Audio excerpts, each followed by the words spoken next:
أعوذ بالله من الشيطان اللعين الرجيم بسم الله الرحمن الرحيم الحمد لله رب العالمين الصلاة والسلام على خاتم الأنبياء والمرسلين حبيب إله العالمين أبي القاسم محمد اللهم صل على محمد وآل محمد وعلى آل بيته الطيبين الطاهرين الحر الميامين لا سيما بقية الله في الأرضين واللعنة الدائمة الأبدية على أعدائهم ومنكر فضائلهم وغاصب حقوقهم وقتلتهم أجمعين من أول يوم ظلمهم إلى قيام يوم الدين أما بعد اللهم كن لوليك الحجة ابن الحسن صلواتك عليه وعلى آبائه في هذه الساعة وفي كل ساعة وليا وحافظا وقائدا وناصرا ودليلا وعينا حتى تسكنه أرضك طوعا وتمتعه فيها طويلا اللهم صل على محمد وآل محمد وعجل فرجهم.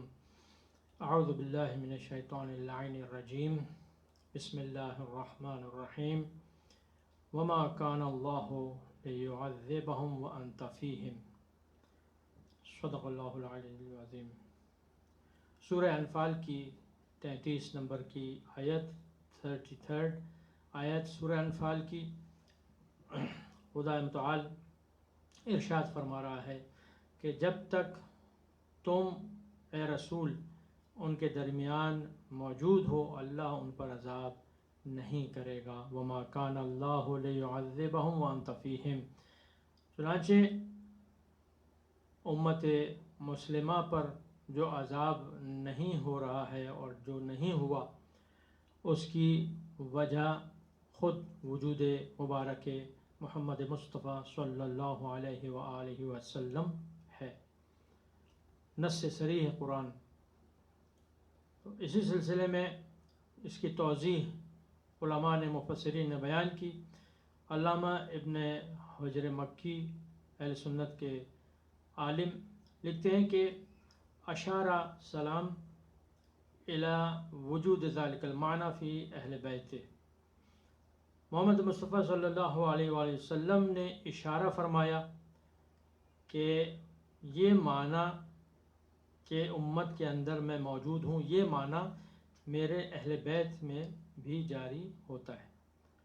چنانچہ حضرت نے اسی مطلب کو اپنے اہل بیت کے بارے میں فرمایا، یعنی جس طرح رسول اللہ کی موجودگی میں عذاب نازل نہ ہوگا قرآن کی آیت، اسی طرح آپ کے اہل بیت کی موجودگی میں عذاب نازل نہیں ہوگا.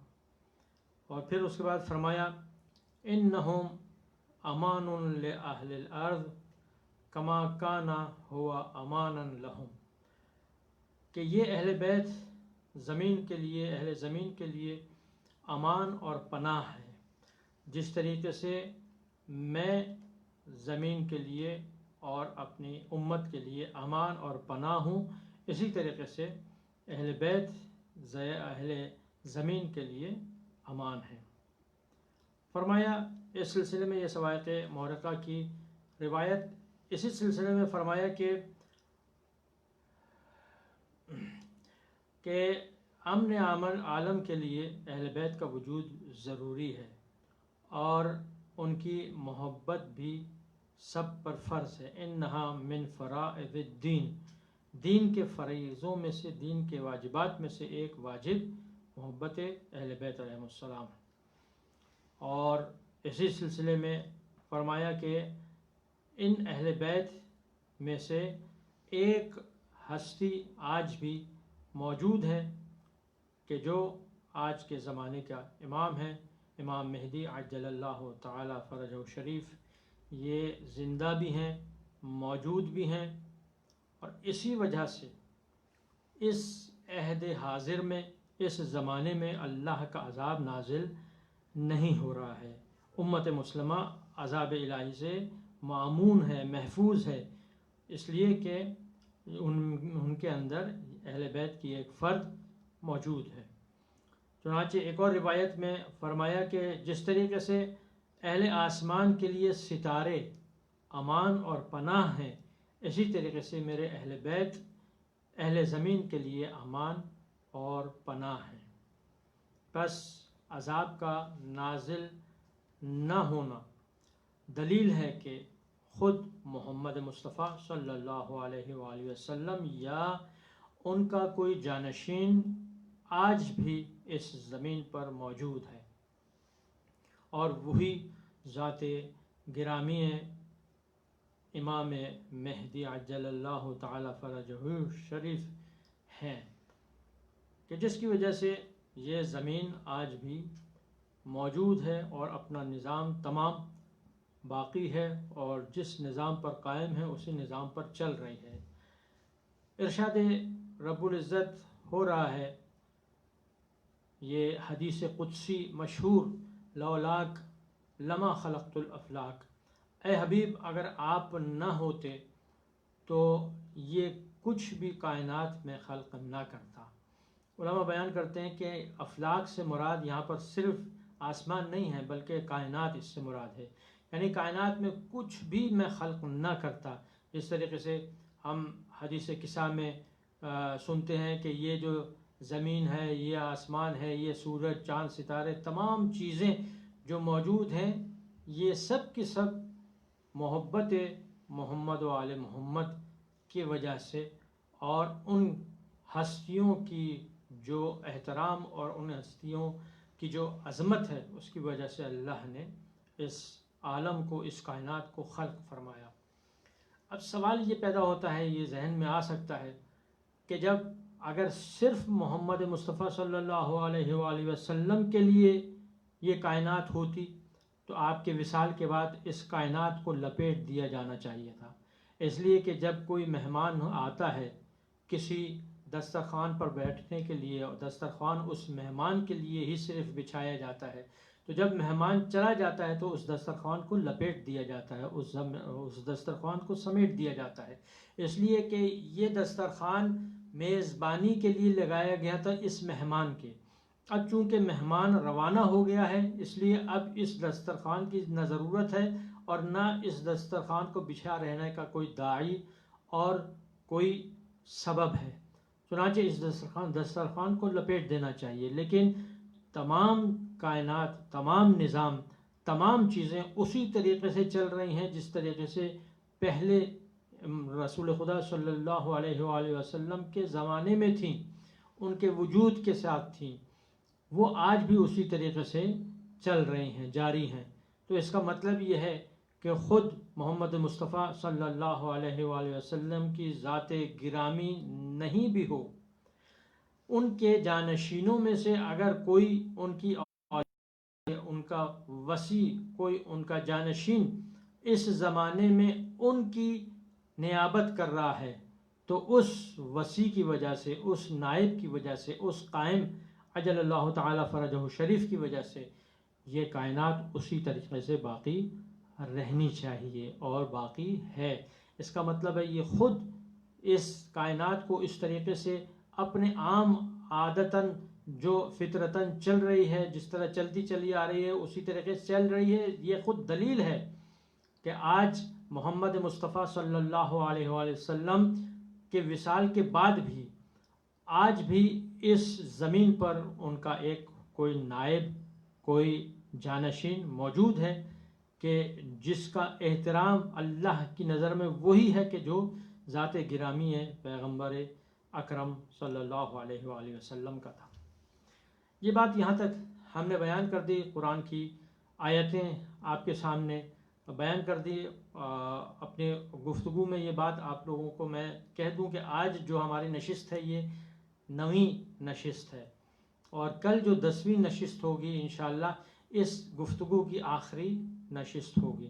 اس میں کوشش میں کروں گا کہ کل تمام چیزوں کو میں تھوڑا تھوڑا سا سرسری طور پر اشارتاً بیان کر دوں، تاکہ یہ چیزیں کہ جو بیان کی گئی ہیں یہ دوبارہ تھوڑا سا دہراؤں تاکہ ذہن میں یہ تیار ہو سکیں، ذہنی طور پر ہم دیکھیں کہ ہماری کیا ذمہ داریاں ہیں۔ آج جو میں بات کرنے جا رہا تھا جناب نبی عیسیٰ علیہ السلام کے سلسلے میں، جب نبی عیسیٰ علیہ السلام کے سلسلے میں جو شباہت ہے وہ جو روایات میں آئی ہے وہ شباہت اختلاف کی شباہت ہے.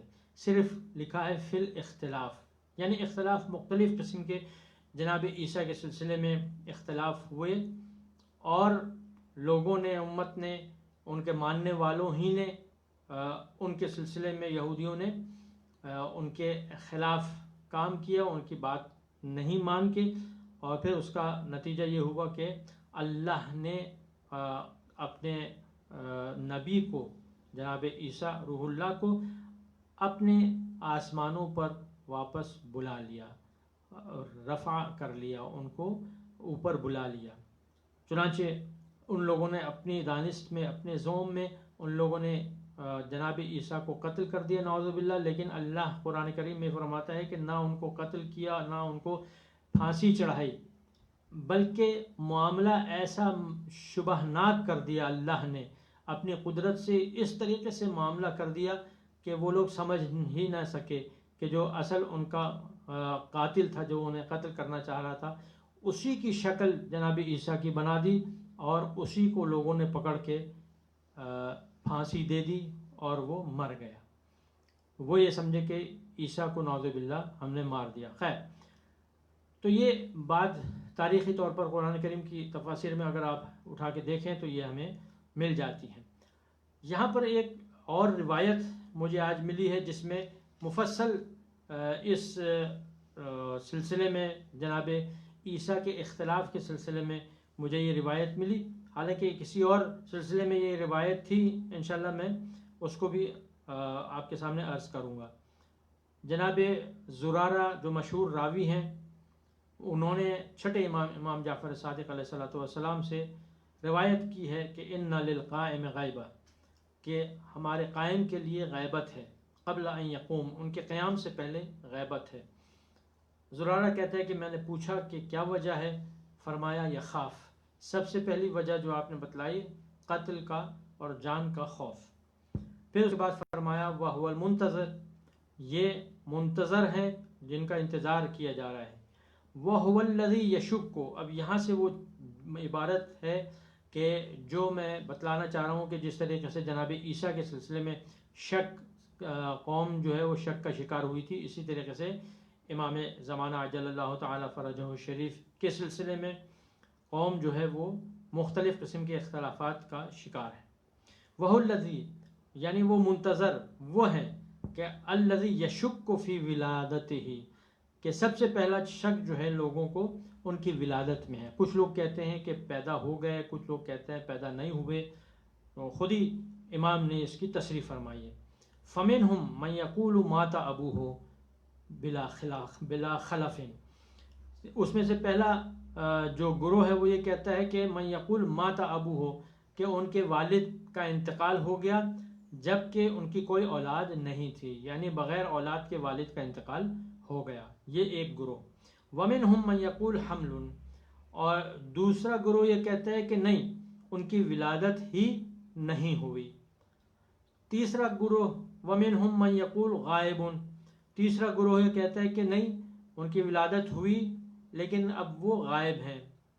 چوتھا گروہ ومنہم من یقول ولد قبل وفات ابیہ بسنین، چوتھا گروہ کہتا ہے کہ ان کی ولادت ہو گئی اور ان کی ولادت ان کے والد کی وفات سے کئی سال پہلے ہو چکی تھی. وَهُوَ الْمُنْتَظَرُ، اب ان کا انتظار کیا جا رہا ہے.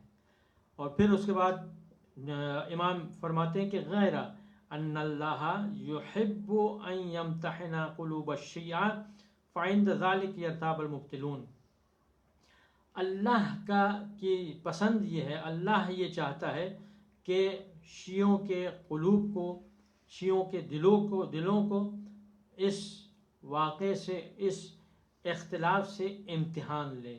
شیعوں کا امتحان اس واقعے سے لے کہ دیکھیں کہ وہ کس طریقے سے ایمان لاتے ہیں یا ایمان نہیں لاتے ہیں، شک کا شکار رہتے ہیں، یقین ان کے پاس آتا ہے یا وہ شک ہی میں رہتے ہیں.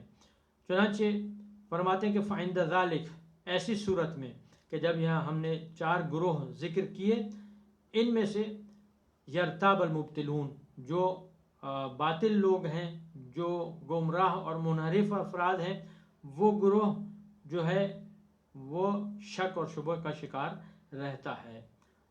تو یہ صورت جو ہے، یہ پہلی صورت جناب عیسیٰ کے سلسلے میں بھی، ولادت کے سلسلے میں اور ان کے قتل کے سلسلے میں بھی اختلاف پایا جاتا ہے کہ انہیں قتل کر دیا گیا یا قتل نہیں ہوئے، وہ غائب ہو گئے یا کیا ہو گیا۔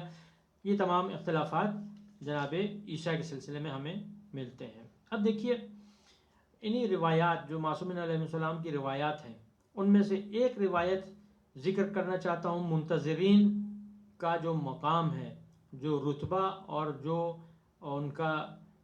ان کی عظمت ہے، اس کو آپ کے سامنے پیش کرنا چاہتا ہوں۔ امام سجاد علیہ السلام کی روایت اپنے مشہور راوی اور شاگرد ابا خالد سے فرماتے ہیں کہ یا ابا خالد ان اہل زمان غیبتہ، کہ زمان غیبت کے جو لوگ ہیں، جو زمانہ غیبت میں زندگی کر رہے ہیں، وہ لوگ ایسے ہیں کہ جو القائلین بامامتہ، ان میں سے وہ لوگ کہ جو قائلین بامامتہ، جو اپنے زمانے کے امام کے اوپر یقین رکھتے ہیں، عقیدہ رکھتے ہیں اور ان کی امامت کو مانتے ہیں۔ والمنتظرین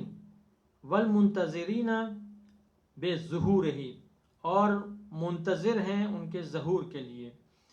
والمنتظرین لظہورہ، ان کے ظہور کے منتظر ہیں۔ یہ افراد کہ جو امامت پر قائل ہیں، امامت کے قائل ہیں اور منتظر بھی ہیں، یہ دو جو صفات ہیں، ایسے افراد افضل من اہل کل زمان، عجیب عبارت امام نے استعمال کی ہے۔ یہ افراد کے جو مومن ہیں، منتظر ہیں، یہ افراد ہر زمانے کے لوگوں سے برتر ہیں، ہر زمانے کے لوگوں سے بہتر اور افضل ہیں۔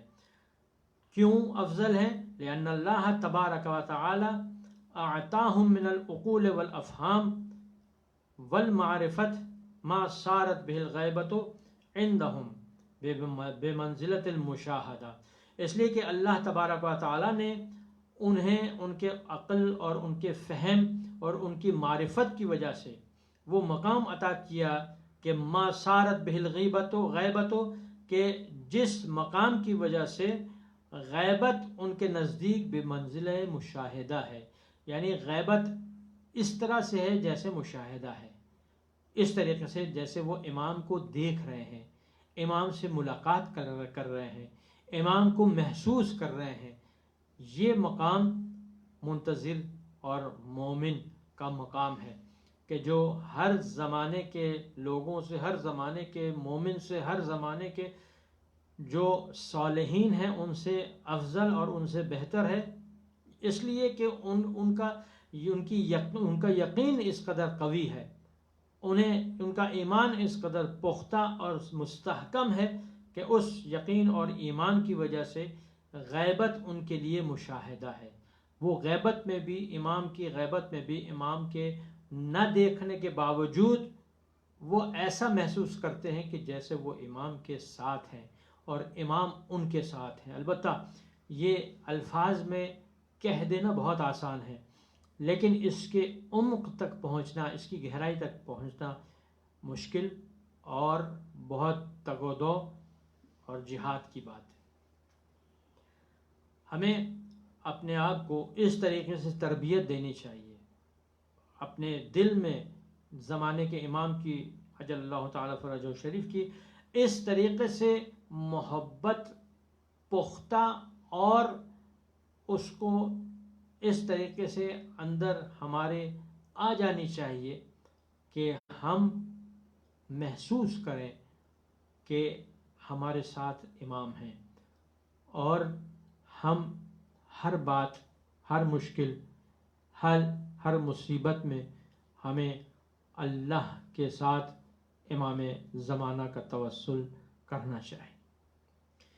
چھٹے امام، امام جعفر صادق علیہ السلام کی ایک روایت کہ جس میں بہت مفصل آپ نے ابو بصیر کے ساتھ یہ روایت بیان کی ہے۔ ابو بصیر فرماتے ہیں کہ اگر کوئی چاہتا ہے کہ عمل اس کا اللہ کی بارگاہ میں مستجاب اور مقبول ہو تو اس کی کیفیت کیا ہونی چاہیے، اس کی شرائط کیا ہونی چاہیے۔ 10 باتیں آپ نے 10 باتیں ایسی کہی ہیں کہ جن پر عمل کرنا انسان کے لیے ضروری، اگر وہ چاہتا ہے کہ اس کا عمل اللہ کی بارگاہ میں مقبول ہو تو اس کی شرط یہ ہے۔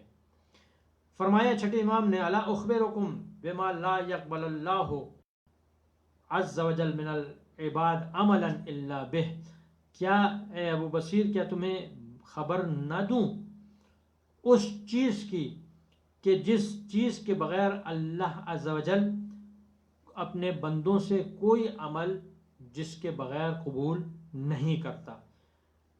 جناب ابو بصیر نے عرض کی مولا آپ پر میرے ماں باپ فدا، یقیناً بیان کیجیے۔ فرمایا 10 چیزیں ہیں۔ شہادت ان لا الہ الا اللہ، سب سے پہلے اللہ کی توحید کی شہادت، وَأَنَّ مُحَمَّدًا صلی اللہ علیہ وآلہ وسلم عبدہ ورسولہ، اور محمد مصطفیٰ صلی اللہ علیہ وآلہ وسلم اس کے بندے اور اس کے رسول ہیں۔ یہ 2 بات۔ تیسری بات والاقرار بما امر اللہ، اور اقرار کہ جو اللہ نے حکم دیا ہے اس کا اعتراف کرے، اس کا اقرار کرے۔ چوتھی چیز والولایت لنا، اور ہماری محبت، ولایت محبت، ولایت کے معنی سرپرستی کے ہیں، ولایت یعنی محبت۔ والبراءۃ من اعدائنا، یعنی ائمۃ الخاصہ، یعنی ہم ائمہ خاص، ائمہ کے جو دشمن اور ان سے بغض رکھنے والے لوگ ہیں ان سے براءت رکھنا۔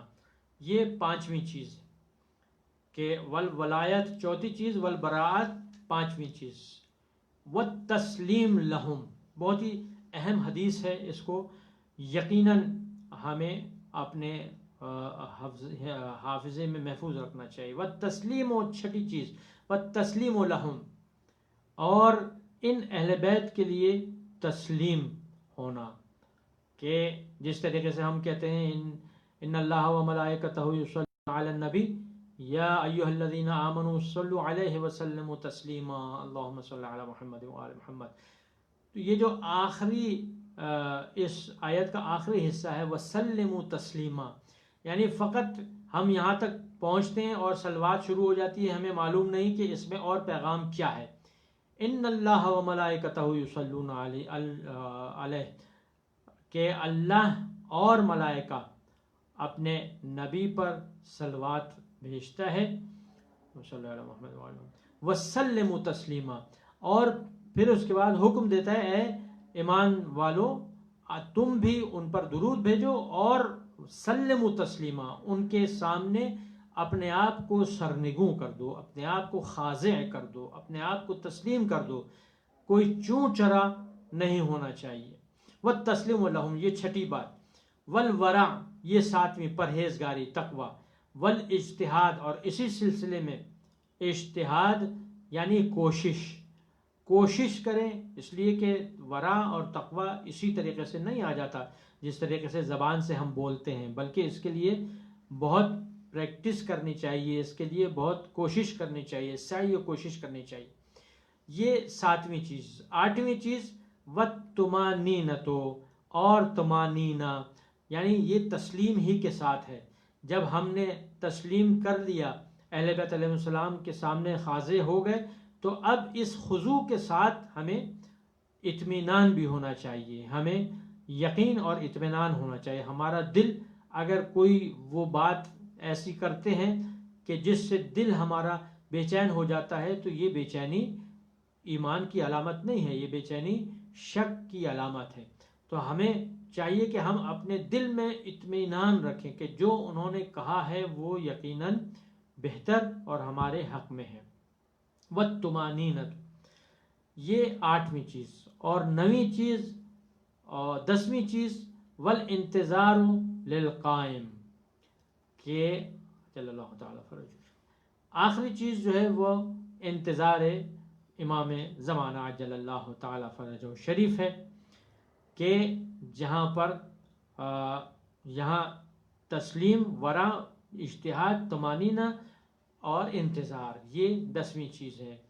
پھر اس کے بعد امام نے فرمایا ثم قال ان لنا دولتن یجیء اللہ بہا اذا شاء، ہمارے لیے ایک حکومت ہے، ہمارے لیے ایک بادشاہت ہے، ہمارے لیے ایک زمانہ ایسا ہے کہ جہاں پر ہم حکومت کریں گے، اور وہ اللہ جب چاہے گا، یجیء اللہ بہا اذا شاء، جب وہ چاہے گا وہ زمانہ آ جائے گا۔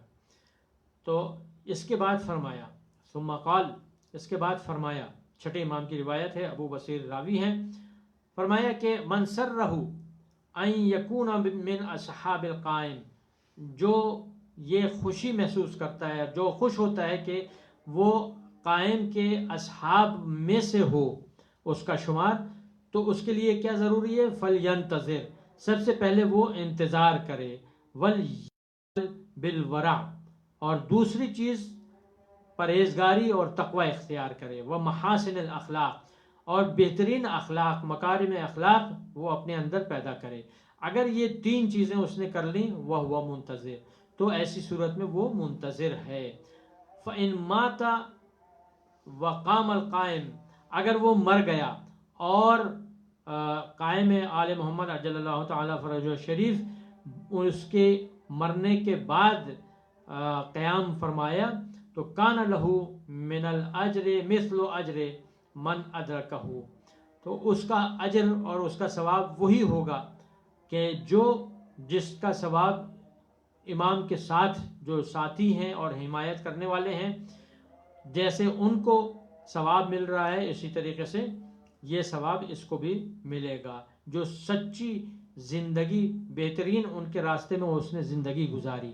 فجدو، پس کوشش کرو، جد و جہد کرو، وانتظروا، اور انتظار کرو، صحیح معنی میں انتظار کرو، ہنیئا لکم ایتھا العصابۃ المرحومہ، اے رحمت سے سرفراز ہونے والے گروہ، مبارک ہو تم پر یہ مقام اور یہ درجہ۔ اس طریقے سے امام نے اس طریقے سے اس دعا میں، اس حدیث میں مفصل انتظار کے معنی اور عمل کے قبول ہونے کی شرائط کو ذکر کیا کہ 10 چیزیں ہیں، ان میں سے شہادت سے لے کر اور آخر میں انتظار امام زمانہ عجل اللہ تعالی فرجہ شریف۔ غیبت کے سلسلے میں کیا کیا جائے؟ زرارہ بیان کرتا ہے چھٹے امام کی خدمت میں، میں تھا، آپ نے فرمایا ان للقائم غیبت قبل ان یقوم، کہ قائم کے لیے غیبت ہے قیام سے پہلے۔ میں نے پوچھا اس کی وجہ کیا ہے؟ فرمایا کہ خوف، ان کی جان کا جو خوف ہے وہ اصل وجہ ہے۔ پھر اس کے بعد فرمایا ثم قال وَهُوَ الْمُنْتَظَرُ، اور یہ وہی ہیں کہ جن کا انتظار کیا جائے گا، وَهُوَ الَّذِي يَشُكُّ فِي وِلَادَتِهِ، جس طریقے سے میں نے ابھی بتلایا، میں اس کو تیزی سے پڑھ جاؤں کہ جن کے بارے میں شک کیا جائے گا، ان کی ولادت کے بارے میں شک کیا جائے گا، پہلا گروہ، اور دوسرا گروہ یہ کہے گا کہ ان کے والد جو ہے بغیر اولاد کے مر گئے، تیسرا گروہ وَمِنْهُمْ مَنْ يَقُولُ حَمْلٌ، اور تیسرا گروہ یہ کہے گا کہ نہیں ابھی ولادت ہی نہیں ہوئی ہے، وَمِنْهُمْ مَنْ يَقُولُ غَائِبٌ، اور اس کے بعد دوسرا گروہ یہ کہے گا کہ وہ غائب ہو گئے ہیں، اور ایک اور گروہ ہے وہ یہ کہے گا کہ وہ وفات والد کے وفات سے بہت سال پہلے ان کی ولادت ہو گئی، اور یہ تمام چیزیں یہ موجود ہیں۔ چنانچہ زرارہ نے کہا کہ اگر ایسا ہو تو ہمیں کیا کرنا چاہیے؟ قلت جعلت فداک ان ادرکت ذلک الزمان ای شیء اعمل، کہ یہ زمانہ اگر میں درک کروں اور یہ زمانہ مجھے ملے تو مجھے کیا کرنا چاہیے؟ چھٹے امام نے فرمایا یا زرارہ متى ادرکت ذلک الزمان فادعوا بهذا الدعاء، جب زرارہ جب تم اس زمانے میں ہو تو اس دعا کو پڑھو، اور وہی دعا ہے کہ جو دعائے معرفت کہلاتی ہے، بسم اللہ الرحمن الرحیم، اللہم عرفنی نفسک فإنک ان لم تعرفنی نفسک لم اعرف نبیک اللہم عرفنی رسولک فإنک ان لم تعرفنی رسولک لم اعرف حجتک اللہم عرفنی حجتک فإنک ان لم تعرفنی حجتک ضللت عن دینی. اگر میں نے اپنے زمانے کی حجت کی معرفت نہیں حاصل کی تو میں اپنے دین سے گمراہ ہو جاؤں گا، اپنے دین سے منحرف ہو جاؤں گا. تو اپنے دین پر قائم رہنے کے لیے دعا کرنا چاہیے کہ ہم پروردگار ہمیں اپنی معرفت عطا فرما، اپنے رسول کی معرفت عطا فرما اور اپنے حجت کی معرفت عطا فرما. الہی آمین. وآخر دعوانا ان الحمدللہ رب العالمین. بسم اللہ الرحمن الرحیم. الہی عظم البلاء وبرح الخفا وانکشف الغطاء وانقطع الرجاء وضاقت الارض ومنعت السماء وانت المستعان واليك المشتكى وعليك المعول في الشدة والرخاء. اللهم صل على محمد وآل محمد أولي الأمر الذين فرضت علينا طاعتهم وعرفتنا بذلك منزلتهم ففرج عنا بحقهم فرجنا عاجلا قريبا كلمح البشر أو هو أقرب. يا محمد يا علي يا علي يا محمد اكفياني فإنكما كافيان وانصراني فإنكما ناصران.